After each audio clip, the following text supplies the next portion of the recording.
All right, so I decided that I was going to take everybody on this little journey. It wouldn't be a fun day in the craft room if we're not always plotting and planning on doing something new. I just always have multiple projects going. So I saw this quilt block. I purchased this off Etsy, as you can see here. It's Fabric 406 Designs. Like I said, I found them on Etsy and purchased just only the block. So they do have in their little patterns, some ideas as far as what to do with the blocks if you have multiple. And so I liked this one that is on point, as we say. So the blocks are turned so that they're standing up. Then we have the background here in these blocks, and then of course we're going to have the setting triangles. So this is what I am wanting to put together, as opposed to one that's just a straight set, because I like to see the blocks themselves be showcased. So what we're going to do is we're going to go journey along.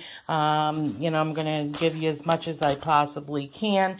So what I have done is I didn't want to buy any fabric because I have fabric. I've stockpiled fabric. Now it's time to use it. So many times, if it's not for a specific thing, if it's just for me, I like to shop, as you will, out of my stash.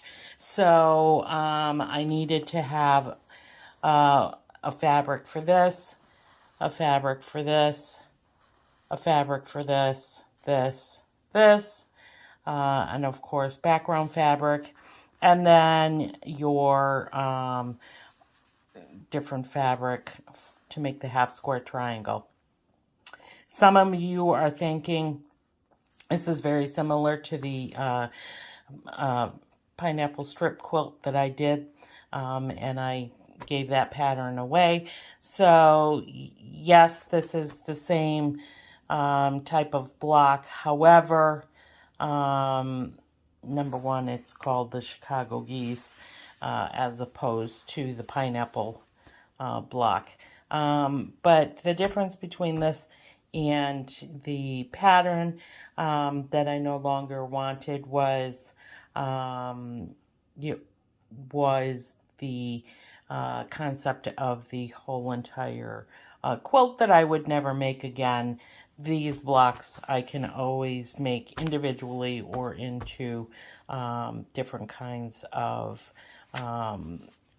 quilts, or even a table runner if I wanted to. So what I did was, is I went through my stash. Some of these things you'll see that I've already used in some products.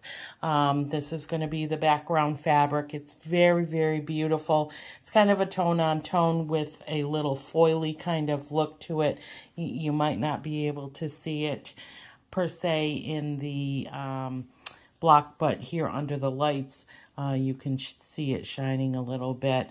And so when you get the pattern, you can see that this is for each individual block, and she's great with giving little visuals as to what you need. So I went and, I didn't want to do the aqua and the yellow. I don't have a lot of aqua right now. I've got some aquas, stuck in a project to be completed, so I didn't want to, dig into that. So I'm a purple girl, so I went with purple. For this here, I decided to go with the yellow.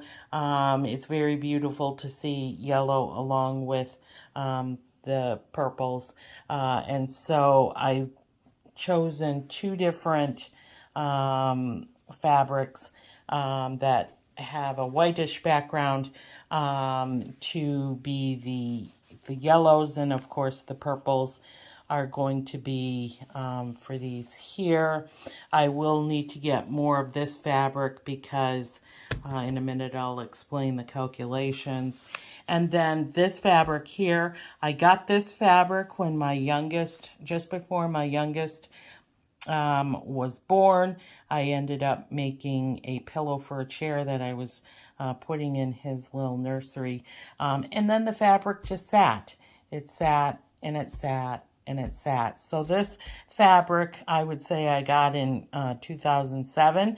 So this fabric, even though it's a bigger scale, it's still going to give me a lot of that definition, and it's going to be used in these little arrows pointing this way, if you will.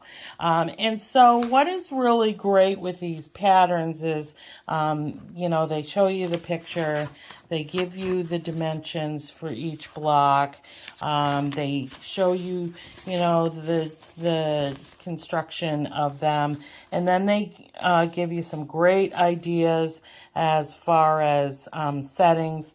You know, I like this as well. I wouldn't do anything with that. I would probably do a very soft kind of thing. But then that's it.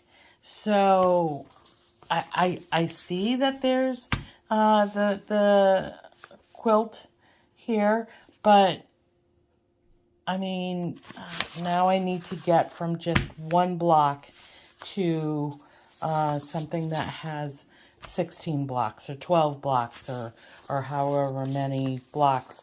And so then I need to do the calculations. So I got out my little scratch pad. It's a little composition book that was gifted to me from my little one, who's 15, by the way. So, and then I went and I did, you know, so this is how much I would need of this fabric. So what do I need as far as fabric that I have?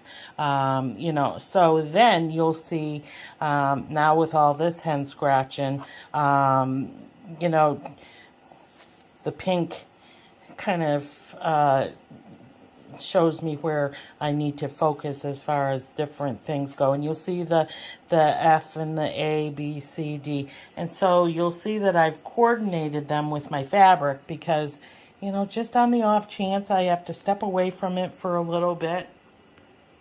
You know, I don't want to forget what I have selected. And then I went and I did.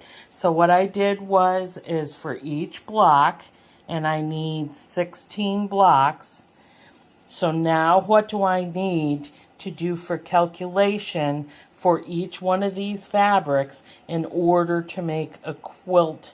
So with the background fabric, did, you know, quite a bit of calculations. So before I give you guys the final, what I've decided is needed for a complete quilt, you know, I at least have something that I can go by as a guesstimate. And for me, I would rather overestimate than not have enough in the end. So that's what I did with a lot of these. So when you see the 30 inches, I don't necessarily need, sometimes it's only 22 inches, but you know, that's more than a half yard. And so for me, once I starch fabrics, you know, they do shrink up a little bit. So we'll see how it goes as far as that. So these are all my beginning stages of, you know, starting to make a quilt. Would I rather have the pattern say, hey, you know, if you're wanting to do this in a quilt, you would need, you know, X amount of background fabric. You know, don't give me a quilt pattern, just give me some guesstimates. But anybody who buys individual blocks knows that they never, ever, ever, ever do that. So today I'm going to help you out with that. Anyway, so now I'm going to get things prepped and ready. When I do fabrics like this, I always starch. If it's a jelly roll or a layer cake or a charm pack, I tend to not. Many quilters will also starch those, but I prefer not to do that.